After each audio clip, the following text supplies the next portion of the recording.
En virage, cette semaine, nous avons en studio le tout nouveau BMW X330, un véhicule qui a subi plusieurs modifications. On vous donne les détails dans un instant. On poursuit nos chroniques avec Silverwax et Desharnais. Beaucoup de nouvelles de l'industrie et on répond à vos questions. Tout cela à virage dans un instant. Virage Auto est propulsé par IA Assurance Auto et Habitation.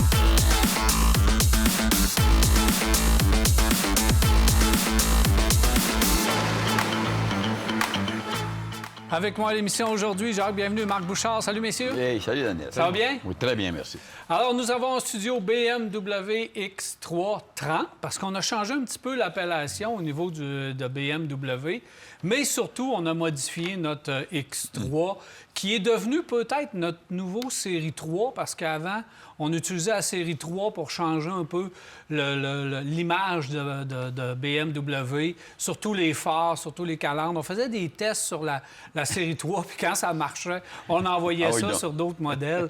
Et là, maintenant, on fait ça avec le X3 parce qu'on le change de façon assez régulière. Hein?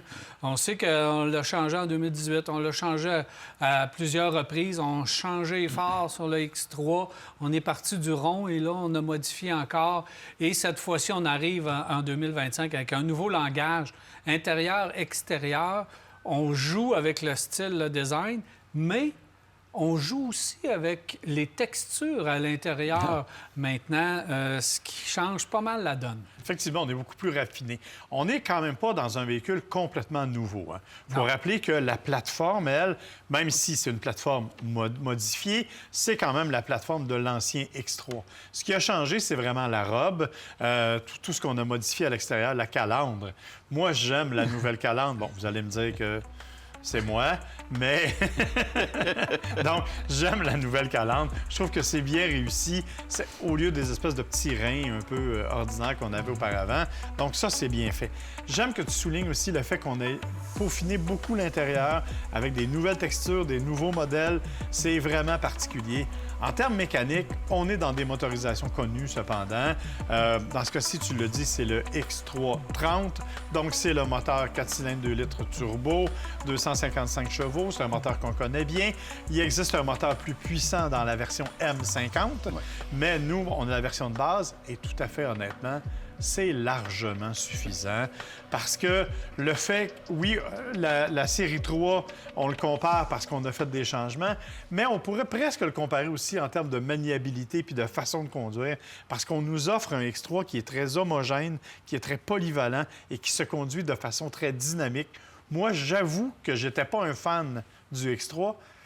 J'ai commencé à changer sérieusement d'idée quand j'ai conduit celui-là. Oui, ils sont en train de nous avoir Absolument. chez BMW. Avec le temps, c'est une belle dimension. C'est devenu une belle dimension de véhicule. Quand tu les regardes, tu regardes l'ancien modèle, on dirait que celui-là, il a pris un peu d'embonpoint et pour la bonne cause. Pour la bonne cause, justement, pour te donner plus d'espace au niveau de l'intérieur, autant en avant qu'en arrière ou au niveau du coffre. Mais on sait que ça existe, les X3, depuis 2004. Ça fait un bout de temps. Je pensais pas. Il me semble que je les magasinais, puis je les regardais, je me disais, oh, là, je vais en trouver un en particulier. Je ne l'ai jamais trouvé. Je l'ai jamais trouvé, mais il demeure que c'est un beau modèle de véhicule qui se conduisait bien. Et le nouveau, bien, davantage, on en a gagné davantage au niveau du confort, au niveau du comportement. C'est un véhicule que tu peux faire de la route avec, là, puis tu as du plaisir. Et ce que j'aime aussi, tu parles de la nouvelle grille, il y a une nouvelle calandre en avant qui est différente. J'ai eu de la misère il y a quelques années avec les calandres dans lesquels ils cherchaient. On ne savait pas après quel véhicule on devrait. On avait l'impression qu'on ne savait pas vraiment où on va l'installer, justement. Alors, 4e génération. Alors, t'en as parlé du châssis. C'est le même châssis que Audi. Ça a été travaillé ensemble et c'est fort probablement que c'est une bonne idée de l'avoir fait. Une chose, c'est fabriqué à Spartanburg, en Caroline du Sud, aux États-Unis. Je ne sais pas ce qui arrivera au niveau des prix avec les nouvelles annonces qu'il va y avoir, mais on verra. C'est un véhicule qui est joli, qui est gros, qui est intéressant, avec un coffre de 892 litres. Et si on rabat les banquettes, le dossier de banquette arrière, c'est 1900 litres. Alors, ça donne de l'espace pour mettre, comme on a vu tout à l'heure, justement, les bâtons d'hockey qui sont là. On voit que quelqu'un qui se promène avec ce véhicule-là aime aller jouer au hockey de temps à autre. Alors, c'est pratique pour toutes ces choses-là.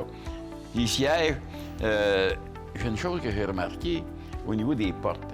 Dépendamment les portes ouvrent grand. Et quand tu vas aller la chercher, dépendamment du gabarit que tu as, je pense que Daniel n'a peut-être pas de misère à aller chercher la porte parce qu'elle ouvre grand. Mais aller la chercher, puis elle est lourde, et la ramener à sa place, à sa fermeture, ça, j'ai trouvé ça un petit peu désagréable. Et ajoute à ça le fait que tu as des espèces d'ourlets pour te retenir en place. Ça demande un petit peu d'acrobatie, effectivement, pour aller chercher la porte quand on n'est pas trop grand. Ouais. Alors, je pense que ça prend de la pratique, justement. Exactement. Une autre chose, c'est que le bas de porte, le seuil de porte, la décoration qu'on a mis dans le bas de la porte, il est assez proéminent, de sorte que lorsque tu descends de la voiture, tu es toujours en train de le nettoyer. Il est tout propre, lui. Tu as juste à donner un petit coup sur ton pantalon, tu vas peut-être être correct, ou sur une robe, quelqu'un qui porte une robe assez longue. Alors, c'est un véhicule qui a un remorquage de 2200 livres. Ça peut peut-être dépasser un petit peu si vous avez à remorquer quelque chose, mais parlez-en pas trop à votre concessionnaire. Mais c'est vraiment bien fait. Alors, c'est un véhicule qui est fait... Moi, quand je l'ai roulé, je ne sais pas, toi, tu as fait davantage de chemin que moi. Moi, quand je l'ai roulé, c'était beaucoup plus ici dans la ville, avec des températures plus froides. J'étais autour de 10 litres au 100. Je sais qu'on parle de 7 litres quelque chose ou à 8 litres, mais je pense que ça va rouler dans la moyenne peut-être autour de 9 litres au 100 pour ceux qui font un petit peu de tout. Maintenant, est-ce qu'on peut penser à acheter un véhicule comme ça avec les options? Les options montent vite sur ces véhicules-là, mais on a quand même un véhicule avec un prix intéressant. C'est 66 480 $. Moi, je trouve que c'est dans la moyenne de ce qui existe actuellement au niveau de la compétition. Oui, parce que le prix de base est à 58 900. Justement. Alors, c'est quand même raisonnable, effectivement, pour un véhicule de cette nature-là. Et comme tu l'as mentionné, là, on a des options.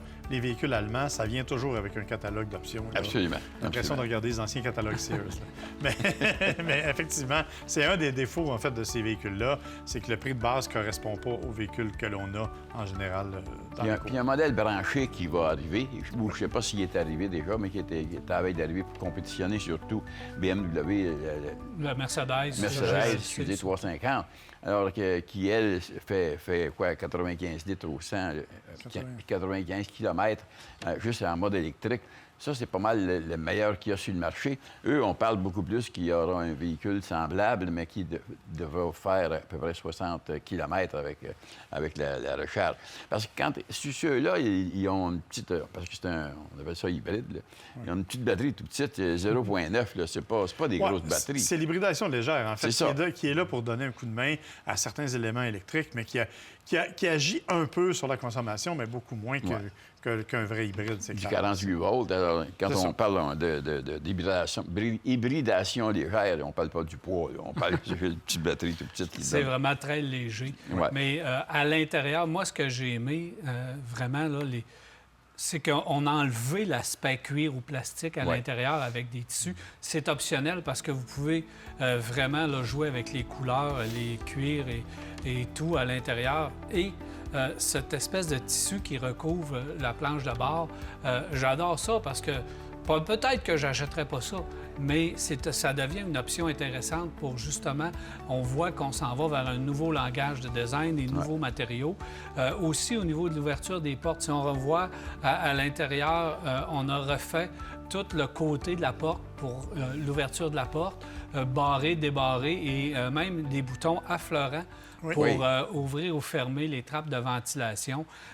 Tout à l'intérieur est différent. Et la ventilation directement prise après la porte. Exactement. Donc ça, c'est bien fait. Mais c'est son comportement homogène. Je suis allé dans Charlevoix avec ce véhicule-là. C'est comme s'il n'y avait pas de côte.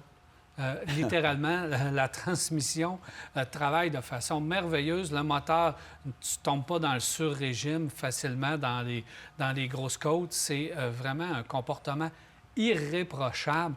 Et Marc, tu disais que c'est la même plateforme. On n'a pas besoin de changer cette plateforme-là. Elle est hyper solide.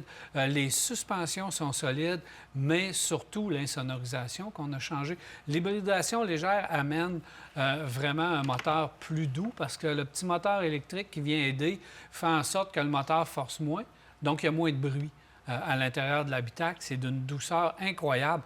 Pour le prix, le GLC n'a qu'à bien se tenir chez Mercedes, Acura, RDX également, et les autres véhicules de cette catégorie-là, il y en a un puis un autre, mais ça devient un joueur majeur. Puis surtout, chez BMW, ils sont rendus fiables, ces véhicules-là, alors que ça ne l'était pas en 2004, quand ça a sorti, ça ne l'était pas avant. Non, effectivement, c'est rendu maintenant très fiable. Et un mot qu'on n'a pas parlé, c'est le système d'infodivertissement qui nous a fait rager au cours des dernières années, mais qui s'est vraiment amélioré au cours des derniers mois, entre autres avec les nouvelles générations. C'est vraiment facile à utiliser. Les menus sont intelligents. Alors, c'est beaucoup plus simple. C'est un véhicule qui, dans l'ensemble, est effectivement... J'aime bien le mot « homogène » parce que je trouve que ça va... Oui. Tout a été bien mis ensemble pour nous offrir une conduite exceptionnelle et, tu l'as dit, une durabilité aussi parce que ce sont des véhicules qui sont de plus en plus fiables. Et quand je suis allé essayer, quand j'ai été chercher le véhicule, quelqu'un m'a donné, la dame qui était là, m'a donné une démonstration comment stationner le véhicule tout seul. Où on le stationne, etc. Pèse sur un bouton, puis lâche tout, puis le véhicule s'en va directement à sa place, il se revanche, il se replace. Très impressionnant. Moi, j'ose jamais le faire quand j'ai le véhicule, parce que je me dis, je vais rentrer dans un autre ou pas. Mais ça fait un travail extraordinaire, ça aussi. Ouais, merci. Merci beaucoup, messieurs. Ça fait plaisir. Alors voilà, on s'arrête pour une pause et au retour, on se déplace chez Desjardins Pneumécanique. CarExpert, l'expert carrossier, vous a présenté cet essai routier. CarExpert à la fine pointe de la carrosserie.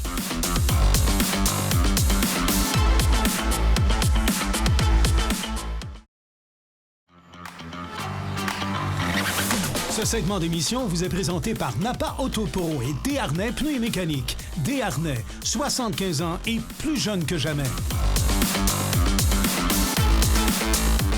Nous sommes présentement chez Desharnais Pneus et Mécanique. Je suis en compagnie de Danny Bellil. Salut, Danny. Salut, Daniel. Ça va bien? Ça va super bien, merci. Alors, Danny, le beau temps arrive. Il faut préparer sa voiture en vue de l'été qui s'en vient. On veut passer un bel été. Quels sont les conseils d'usage? Qu'est-ce qu'on doit faire sur notre auto? Comme à chaque printemps, une bonne inspection de notre véhicule, que ce soit au niveau des liquides, changer les liquides. L'huile à moteur, je pense que c'est un must, on doit la changer. Et de faire vérifier nos autres liquides, que ce soit le liquide de frein, liquide de transmission, refroidissement. Quand on fait un changement d'huile chez Desharnais, on a quand même une inspection à 25 points qui fait un bon tour du véhicule, mais on a besoin de quoi de plus précis. Si, exemple, on fait beaucoup de routes avec notre véhicule, que ce soit de vérifier votre conduite, c'est pas quelque chose qu'on va faire d'emblée lors d'un changement d'huile. Si on entend un bruit, s'il y a quelque chose d'anormal sur notre voiture, il faut le spécifier, là, c'est le temps. Exactement. Puis on le demande souvent aux clients. Quand les clients arrivent ici, là, on s'entend, on est dans la période propice des changements de pneus. Souvent, les gens vont jumeler ça avec leur changement d'huile. On va leur poser les questions. Est-ce que vous entendez des bruits anormaux? Est-ce qu'il y a des choses sur votre véhicule qui vous inquiètent? Avez-vous des lumières d'allumer dans votre tableau de bord? Puis étrangement, Daniel, les gens, on dirait qu'ils s'habituent à rouler avec des petites problématiques de véhicules. Étrangement, ça ne devrait pas être le cas, mais on fait ça. Autre point qu'on demande aux clients, avant de vous présenter chez Desharnais, faites un test avec votre air climatisé. Est-ce que l'air est froid? Est-ce que c'est vraiment froid comme c'était à l'été passé? Parce que malheureusement, on devrait utiliser l'air climatisé même en période hivernale pour dégivrer les véhicules. Ça fonctionne mieux, mais les gens souvent ne font pas ça. Donc, vérifiez l'air climatisé. Vérifier la direction. Si on a des petits bruits, quelque chose d'anormal, le véhicule tire. Faites exprès pour prendre une bosse, là. Un nid de poule, il y en a en masse d'abord. On fait par exprès, on va entendre, écouter la suspension, sans musique, rien, pour savoir s'il n'y a pas de cognement. Exactement. Puis vérifier le système de charge. Les gens, ils disent souvent, les batteries, l'hiver. Non, l'été aussi, parce que l'été, on demande beaucoup d'énergie à notre batterie. Donc, si on a une batterie qui est faible, on peut avoir des problèmes de démarrage, malheureusement, en été aussi. Danny, les changements d'huile, parce que ça, c'est le plus important au niveau du moteur, surtout avec les moteurs d'aujourd'hui, injection directe, les moteurs turbo, les petites cylindrées. C'est important d'utiliser l'huile recommandée par le fabricant, de mettre le bon grade d'huile dans son véhicule. Puis si on recommande la synthétique, bien, il faut y aller avec la synthétique. Effectivement, c'était si simple, Daniel, il y a plusieurs années. 5-30, 10-30. Exactement. Synthétique, pas synthétique, 5 000, 10 000, ça arrêtait là. Présentement, c'est beaucoup plus complexe que ça. Plusieurs véhicules intelligents vont nous dire à quel moment, quelle fréquence faire le changement d'huile, dépendamment de l'utilisation. Est-ce qu'on remorque? Est-ce qu'on a beaucoup de démarrage à froid? Je te dirais que dans la majorité des cas, c'est quand même très bien, mais il y a un point qui oublie, qui est assez crucial, c'est qu'on vit au Québec. On a beaucoup d'humidité, on a des variations de température, beaucoup de condensation. C'est pour ça souvent les gens me disent « Ah, moi, mes changements d'huile, mon concessionnaire me recommande ça aux 12 000 km. Est-ce que c'est trop long? » Oui, vous faites 8 000 km par année. On ne peut pas attendre 1 an et demi pour faire un changement d'huile parce qu'il va y avoir des résidus au niveau de la panne à l'huile. Il va y avoir de la condensation qui va se créer, même si on n'utilise pas beaucoup notre véhicule. Le véhicule est aux intempéries. Il va quand même subir les intempéries. Fait que oui, c'est important. À mon point de vue, 2 changements d'huile par année, c'est pas trop. Puis ça nous permet, par le fait même, de faire une bonne inspection du véhicule, de s'assurer que s'il y a des petites choses, on est capable de corriger le tir avant que ça devienne trop dispendieux. Bonne qualité aussi du filtre à l'huile parce qu'il joue un rôle majeur. Oui. Ça, c'est une chose chez Desharnais qu'on a remplacée, Daniel, je te dirais, depuis quelques années. On travaille avec un type de filtre à l'huile qu'on appelle Gold, qui est vraiment un filtre premium. On n'utilise plus les autres filtres à l'huile. Pour la différence de prix, on parlait de quelques dollars. On travaille avec un filtre qui est beaucoup plus performant, donc meilleure filtration. Que ça régularise la pression d'huile dans le moteur, donc c'est extrêmement important de le faire. Exactement. Alors, tu nous as parlé du système de charge parce que ça, c'est un autre élément important de la batterie. Si on remorque, parce que si on a un camion, on s'en va, il y a des systèmes de traction intégrale et il y a des systèmes de 4x4 également si on tracte avec le véhicule. Il faut vérifier les niveaux d'huile. Tu parlais de l'huile moteur, mais transmission et aussi différentiel. Oui, puis les gens, malheureusement, ça, c'est un entretien. Les gens ont tendance un peu à négliger certains entretiens, mais on s'entend, des entretiens réguliers qui sont suivis permettent souvent de garder un véhicule en bon état beaucoup plus longtemps avec des réparations beaucoup moins coûteuses lorsque ça brise. Donc, inspection, changement d'huile, c'est le minimum. Il faut faire ça au printemps. Effectivement, puis d'être attentif à vos bruits et à le comportement de votre véhicule. Merci beaucoup, Danny. Parfait. Merci, Daniel.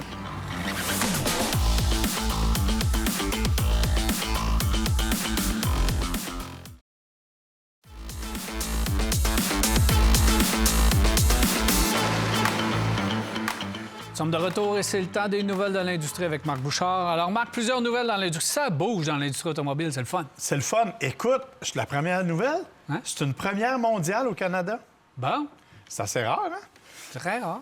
Bien, on peut, disons, on étire un petit peu la sauce quand on parle de première mondiale. En fait, c'est Genesis qui nous arrive avec la G70 Track Day, qui est une voiture adaptée qu'on a présentée là, en grande primeur la semaine dernière, qui va faire une tournée pan-canadienne. Bon, elle est adaptée avec aileron et tout le système. Elle est inspirée, en fait, du G70 Track Taxi. Quand tu vas au Nürburgring, tu peux payer 40 € et te faire donner un tour avec un pilote dans une G70 Track Taxi. Donc, on a pris ce principe-là et on l'a mis dans une voiture de rue, si tu veux, et elle va faire le tour du Canada pour démontrer les capacités de la G70. Et après ça, elle va aller ailleurs, mais c'est donc une première mondiale chez nous. Elle part de Markham, en Ontario, pour aller faire la tournée. Au moins, ça fait parler du G70, qui est un véhicule extraordinaire. Là, un des derniers des Mohicans. Exact. Puis ça mérite là, de s'y arrêter un petit peu avant qu'éventuellement il va partir bientôt. Oui, parce qu'on sait que le Stinger est fini, puis c'était le cousin germain du G70. On veut quand même rappeler que c'est un moteur V6 3.3 qui fait 368 chevaux, donc un moteur quand même assez puissant. C'est une belle conduite, c'est le fun, donc ça devrait être intéressant. Du côté de chez Nissan, le Nissan Kicks, on le connaît, on l'a essayé ici, on l'a présenté, mais tu te rappelles qu'on vend toujours le Kicks-Play, qui est la version, en fait, de l'ancienne version. On a voté ça comme une très bonne nouvelle. Oui. Et bien, c'est on fini. continuait tout simplement la production du Kicks. On l'a appelé Play, mais on... Mais c'est terminé. 2026, il n'y aura plus de Kicks-Play. Bien, écoute, on ne veut pas... On veut modifier les infrastructures d'assemblage et on ne veut pas nécessairement garder ce véhicule-là. C'était une bonne idée, mais dans les déboires financiers de Nissan, il faut couper. Je pense que c'est exactement ça. Donc, ça va passer au bat, malheureusement. C'est le Kicksplit qui va disparaître du catalogue. Écoute, contrairement à Stellantis qui nous a gardé le Ram classique pendant je ne sais pas combien d'années, chez Nissan, on est plus... Et la Caravane, qui aurait dû d'ailleurs conserver encore aujourd'hui. Mais qui s'appelle maintenant la Chrysler Grand Caravan et qui est une Pacifica moins équipée. Si c'est une façon de nous faire économiser puis de pouvoir avoir une option de véhicule neuf, garanti, moins cher, c'est la bonne façon de faire. Oui, mais il semble que ce ne soit pas rentable comme opération. On parlait de Stellantis. Stellantis qui arrive. Écoute, ils ont confirmé la venue d'une batterie à l'état solide pour le Dodge Charger électrique 2026. Ça fait déjà 1 an qu'ils sont en essai avec cette batterie-là. Effectivement, c'est une batterie. Ça s'appelle Factorial Electrolyte System Technology. Écoute, on dit que c'est une batterie qui permet d'être plus de 10 à 90 en 18 minutes seulement. Ça supporte des recharges rapides jusqu'à 4C, donc 2 fois la rapidité maximale que l'on a actuellement. Les batteries qui pèsent 580 livres contre les 800 livres actuels qu'on retrouve dans le Charger. Donc, c'est évidemment une bonne idée. Ça fonctionne jusqu'à moins 45 degrés Celsius. Donc, on dit que là, il n'y a pas de perte, bien entendu. Pour le moment, on va la mettre sur la Charger EV. Ça va éventuellement se retrouver dans le Wagoneer S, bien entendu. Et peut-on rêver dans un Ram Charger? Mais là, évidemment, on est un peu dans le rêve. On ne parle pas de l'autonomie parce que dans aussi les avantages de ce type de batterie-là, on parle aussi d'autonomie accrue. On parle qu'on pourrait aller jusqu'à 50 de plus, mais évidemment, ça dépend du nombre de modules et c'est plus facile d'ajouter des modules parce que la batterie est plus petite et plus compacte. Donc, on verra ce que Ils Dodge seraient va les choisir. premiers, là. Oui. Et Alors en fait, que Mercedes, BMW... mais Mercedes travaille avec la même compagnie. Donc, C'est ça. possiblement que les deux pourraient arriver côte à côte ou à peu près. En même temps, Ouais. ça reste une histoire à suivre et les autres vont emboîter le pas quand même assez rapidement. On sait déjà, Toyota l'a confirmé pour 2027. Il y a d'autres voitures qui vont arriver aussi avec ce genre de batterie-là. Donc, ça sera une bonne nouvelle parce que ça va permettre de diminuer les coûts aussi. Parlant coûts, évidemment, on ne peut pas ne pas parler de tarifs quand on parle des États-Unis. On sait que la semaine dernière, M. Trump a commencé à reculer un peu en disant, et là, c'est compliqué un peu, là, mais rapidement, les compagnies américaines qui payent 25 d'importation sur les véhicules assemblés et qui finissent d'assembler leurs véhicules aux États-Unis vont épargner la taxe cumulative. Parce que ce qu'on faisait, c'est qu'on chargeait 25 sur les pièces aussi et sur le reste, l'aluminium notamment. Donc, on va enlever cette taxe-là supplémentaire pour les 3 grands constructeurs américains qui viennent finir leurs véhicules aux États-Unis. Là, tu me vois venir avec les autres. Ils vont vont faire faire la quoi? même Ils vont chose. cogner à la porte. Allô? Nous autres aussi, on emploie des travailleurs américains, puis on finit nos véhicules ici aux États-Unis. Exactement. Fait que, si c'est bon pour Minou, c'est bon pour Pitou. Chaque là, ça va effectivement. Mais pour le moment, on n'est pas rendu là. Donc, on a cet aspect-là.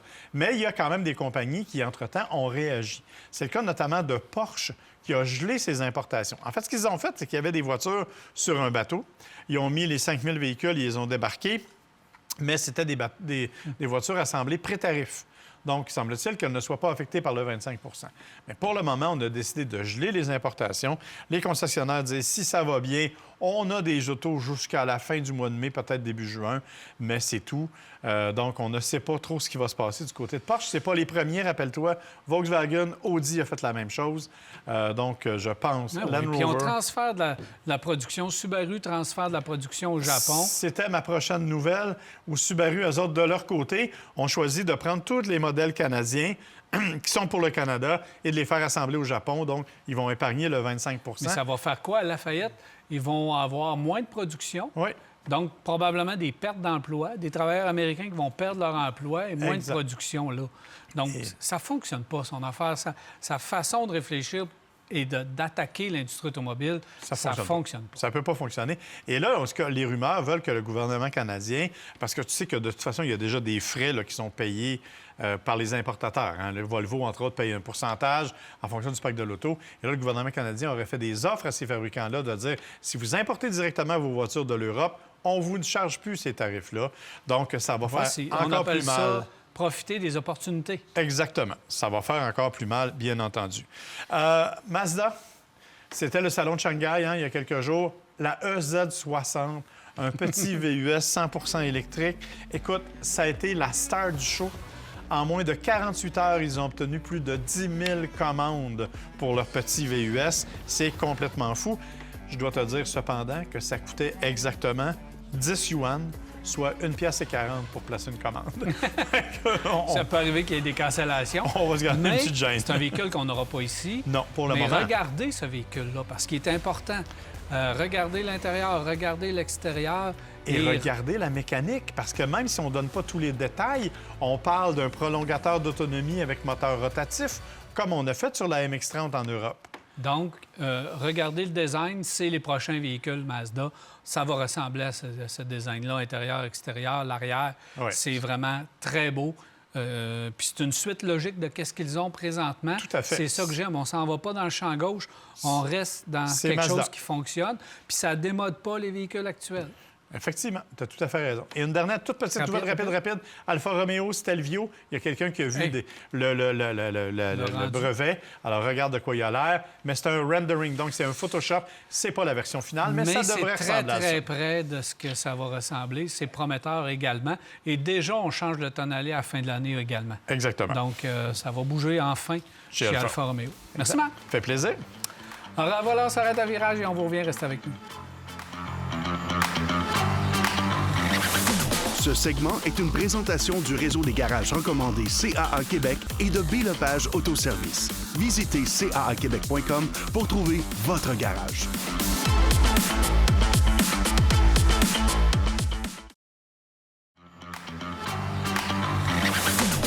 Ce volet esthétique vous est présenté par Silverwax. Silverwax, des produits de haute qualité, conçus, fabriqués et testés au Québec.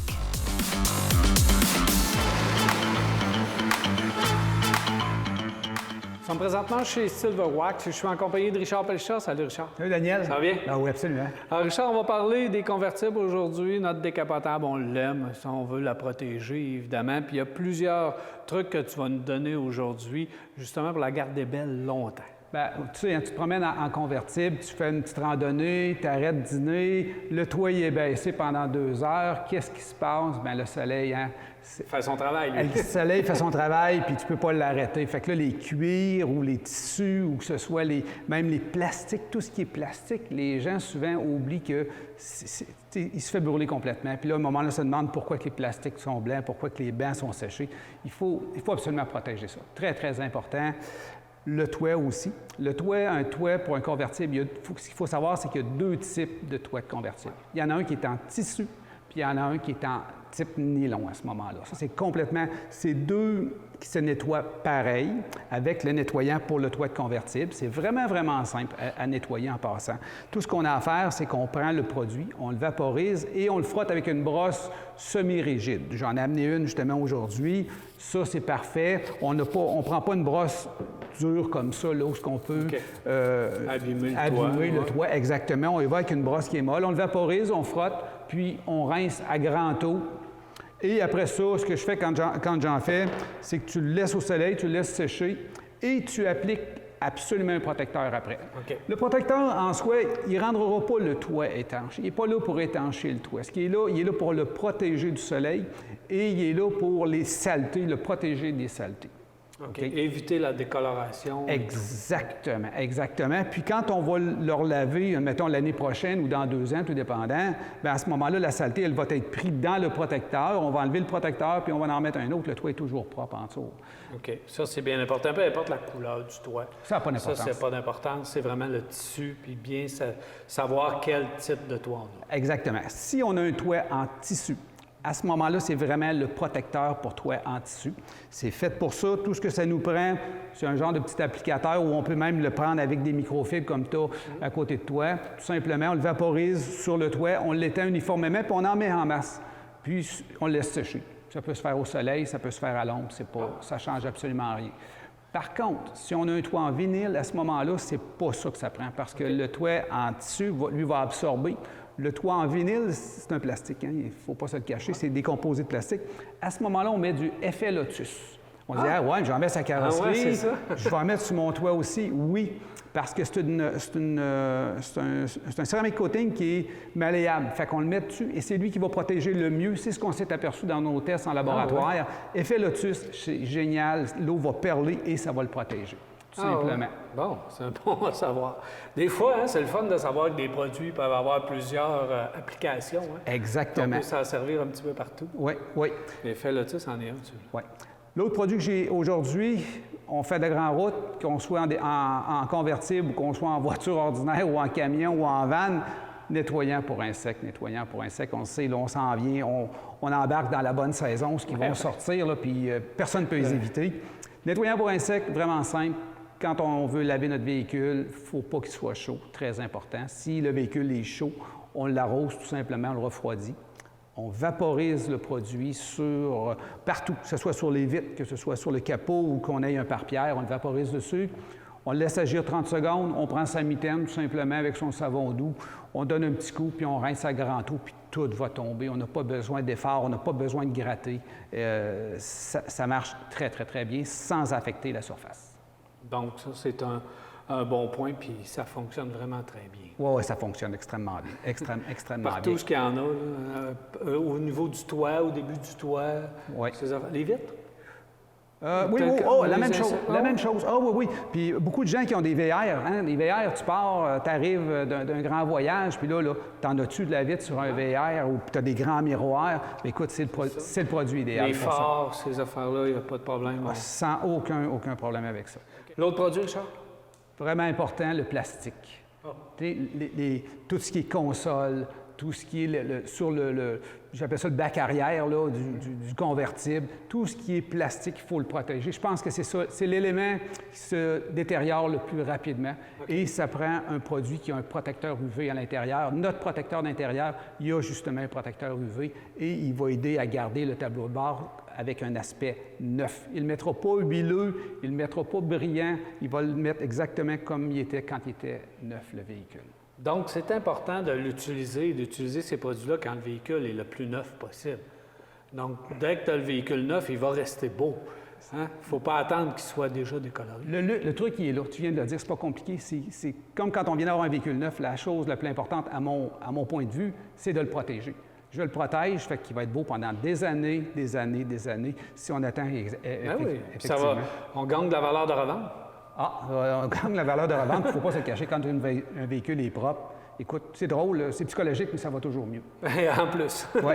Tu as aussi des accessoires, Richard. Oui, j'ai amené un petit peu d'accessoires aujourd'hui pour aider les gens, puis ça va plus vite. Hein? On regarde les jantes, on a de la misère à aller aujourd'hui, il y a différents types de jantes. Moi, je sais que personnellement, sur mon véhicule, à moi, j'utilise ce type de brosse-là, où des fois, on a des emblèmes, où on veut faire le contour des lumières, il y a un endroit qu'on n'a pas accès facilement.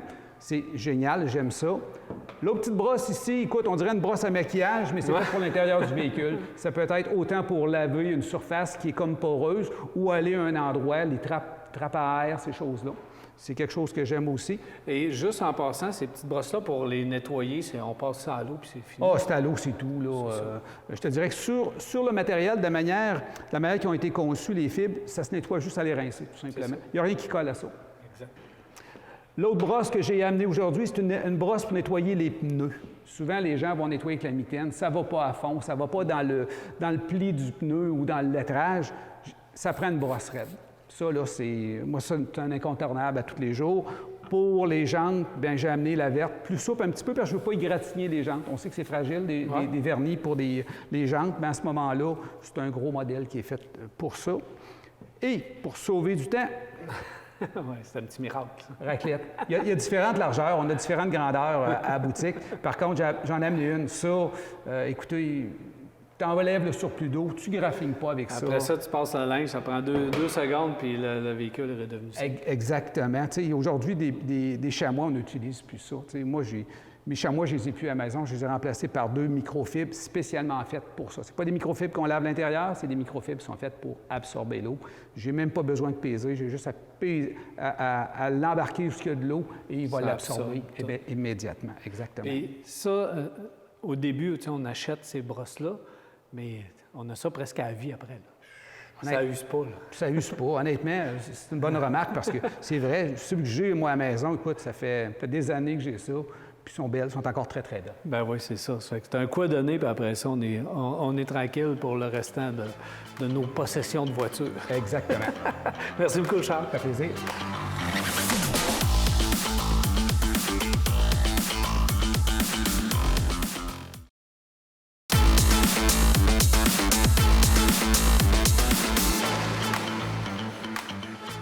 « 670-9078, poste 230 ou encore virage@telmac.tv ou via notre Facebook pour nous poser vos questions et commentaires. On en a plusieurs, messieurs. On va y aller immédiatement avec la première qui est de Louis. Je remorque 8000 livres régulièrement. Je me trouve juste avec mes véhicules de la catégorie 1500. Donc, pensez-vous qu'un 2500 serait mieux? Je change régulièrement des freins et des pièces de suspension, effectivement. Même si les 1500, c'est des 8000 livres, des 12 000 livres, 14 000 livres bientôt que ça va être. Le ça reste que quand c'est supposé être 13 500. 13 500, tu vois. C'est un peu juste, mais un 2500 va vous donner vraiment... je pense, un meilleur rendement. Et au niveau du confort, ce que les gens oublient, c'est qu'entre le 1500 et le 2500, le 2500 est vraiment confortable à rouler aussi. Et en même temps, mais il est tout plus fort au niveau que ce soit des bas-joints, ou des amortisseurs, toute suspension, freins, etc. Alors, tu accroches quelque chose en arrière. Parce qu'on a l'impression que quand ils nous disent 8000 livres, c'est un 1500, là, c'est pour faire à peu près 2 ou 3 kilomètres. C'est pas pour te promener à journée avec ta remorque. Bien, quand tu remorques constamment, effectivement, un 2500 qui remorque pas puis qui n'a rien en boîte, c'est raide à rouler. Ouais. Mais une fois que c'est chargé, c'est fait pour ça. Puis on voit que tout dure un petit peu plus longtemps. Alors oui, allez-y avec un 2500 et vous allez être mieux servi. Madame Gagnon a dit « Nous sommes intéressés par le Polestar 2. Est-ce que c'est un bon achat? » Et pour mon chum, c'est important de savoir si le modèle va changer bientôt parce qu'il pense que c'est le premier arrivé chez Polestar.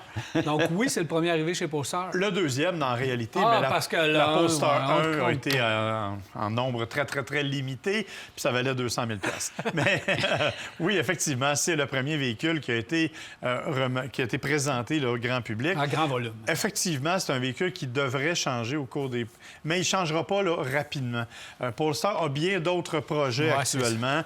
Et d'autres problèmes. Polestar 3, Polestar 4 qui est déjà, Polestar 5, Polestar 6 qui ont déjà été annoncés. Donc, on ne changera pas la Polestar 2 dans un horizon très court. Et comme tu l'as mentionné, on va commencer par savoir où on va les construire et à quel prix on va pouvoir les vendre avant de se lancer dans un redesign. Donc, il n'y a pas de problème à ce niveau-là, tout comme il n'y a pas de problème au niveau de la fiabilité. Le seul bémol que moi j'ai eu avec la Polestar, c'est les matériaux à l'intérieur. Vous pouvez opter pour un intérieur traditionnel en cuir, ça va super bien. La version vegan, la version faite avec des matériaux durables, quand vous vous accrochez dans le moindre plastique, ça reste marqué à vie. Puis on l'a testé à plusieurs reprises. Alors, soyez vigilants sur les matériaux intérieurs, mais pour le reste, c'est un véhicule qui n'a pas de problème.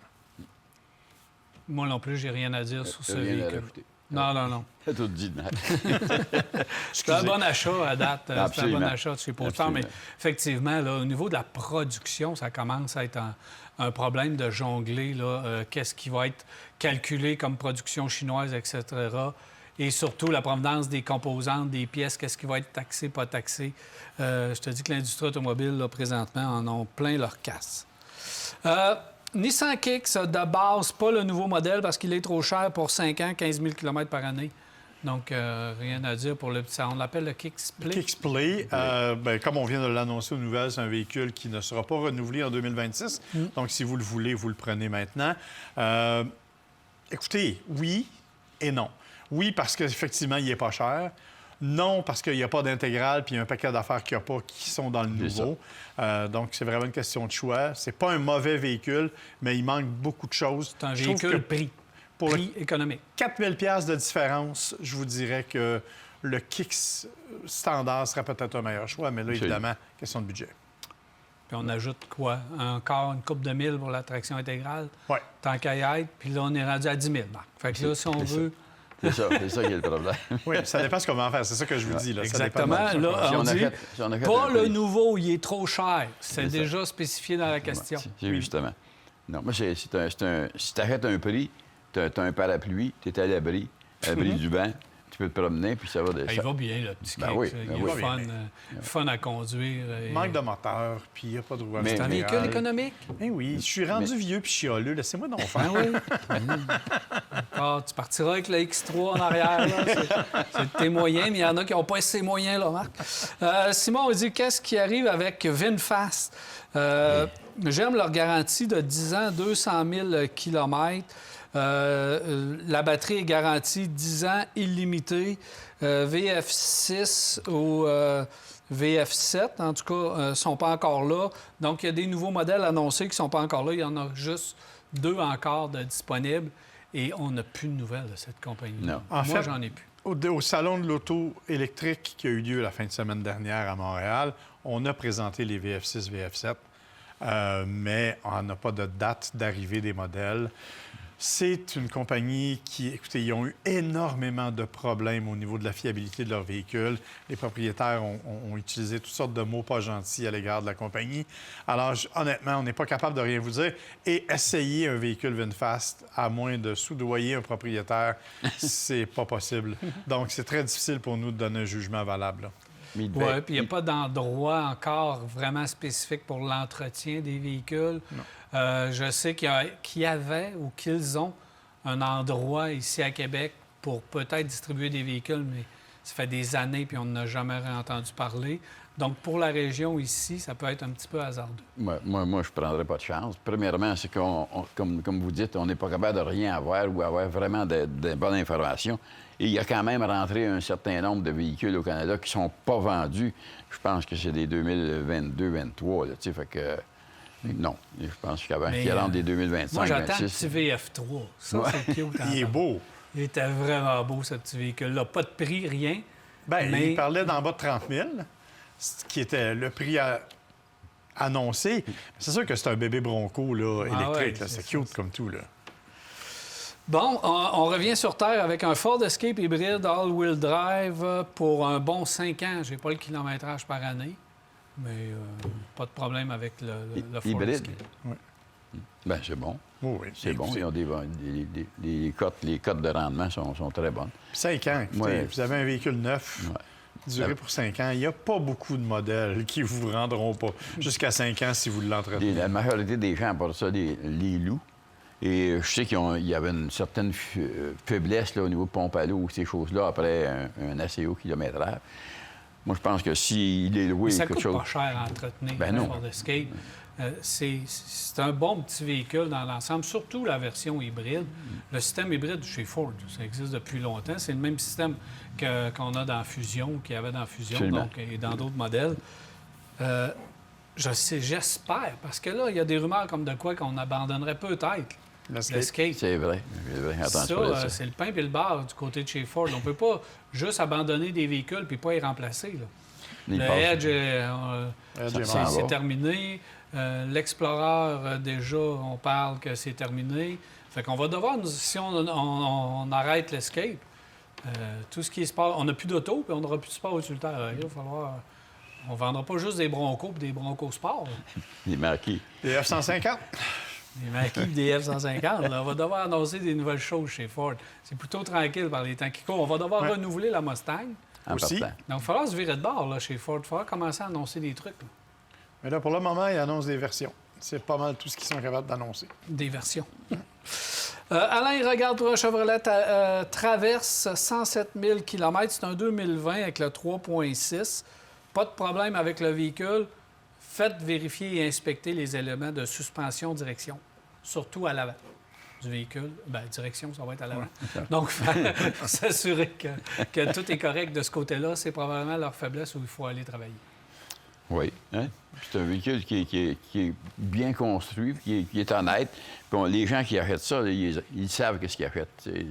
Tu regardes ça, c'est un véhicule qui est connu quand même. T'sais. Mais le 3.6, c'est un moteur gourmand, pas à peu près, cependant. Sur la route, il n'est pas trop gourmand, le moteur. Non, mais aussitôt que tu arrives en ville, ça devient une catastrophe. Alors, il faut vraiment voir qu'est-ce qu'on a. Un gros 7 passagers comme ça, pilote, à part le Highlander hybride...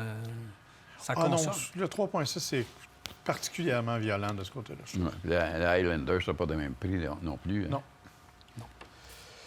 Solterra 9, on veut de la sécurité, de la fiabilité, de la durabilité. Selon nos calculs, on fait environ 150 km par semaine. Mon Dieu, vous allez pouvoir le recharger aux 2 semaines. Surtout si vous attendez un petit peu puis que vous allez chercher le nouveau Solterra qui va arriver. Il arrive avec 450 km d'autonomie au lieu des 350 actuels. Donc, ça va vraiment, à mon avis, ça vaut la peine d'attendre. Il est plus beau, on a amélioré la direction, on a amélioré la vitesse de recharge. Alors, moi, je vous suggère d'attendre ce nouveau modèle-là qui devrait arriver d'ici la fin de l'été. C'est pas un vilain choix en ayant en tête ces considérations-là. Et au niveau de la sécurité, ils l'ont complètement amélioré l'année passée. Ils ont rajouté bien des éléments, donc ça devrait être un meilleur choix. On travaille chez Subaru, notre Solterra, pour réussir à en vendre. Ah oui. J'ai pas de problème avec ça non plus. Puis si vous pouvez attendre, oui, c'est un... Absolument. Ça va être le 2025. Je ne sais pas, c'est pas le 2026 qui arrive avant la fin de l'été, on ne sait pas trop. Là. Assurez-vous, bien que le modèle actuel à 350 km est amplement suffisant pour vous. Ouais, le problème actuellement, en fait, c'est la vitesse de recharge. C'est la capacité de recharge si vous allez sur la route. Mais ça va donner de la durabilité au niveau de la batterie. Si ça vous convient, une recharge moins lente, je suis persuadé que dans 10 ans, comme ils disent, la batterie va être bonne à 90 encore. Oui, mais tu sais, ça, c'est toujours ce que tu vas attendre 10 ans ou attendre 2 heures pour le charger. C'est ça qui est la grande question. Bien, puis il demeure qu'au niveau des prix actuellement, ceux qui sont en vente, là, il y a des escomptes drôlement intéressantes. Ouais. C'est vrai qu'ils sont moins chers aussi. Il y a beaucoup. Il y a plein d'avantages d'acheter tout de suite. Puis, bien, comme Marc, là, vous l'avez vu depuis le début de la soirée, lui, ça ne lui dérange pas de dépenser des sous. Merci, messieurs. Voilà, c'est déjà tout pour Virage. J'espère que vous avez apprécié. On se revoit la semaine prochaine pour un autre Virage.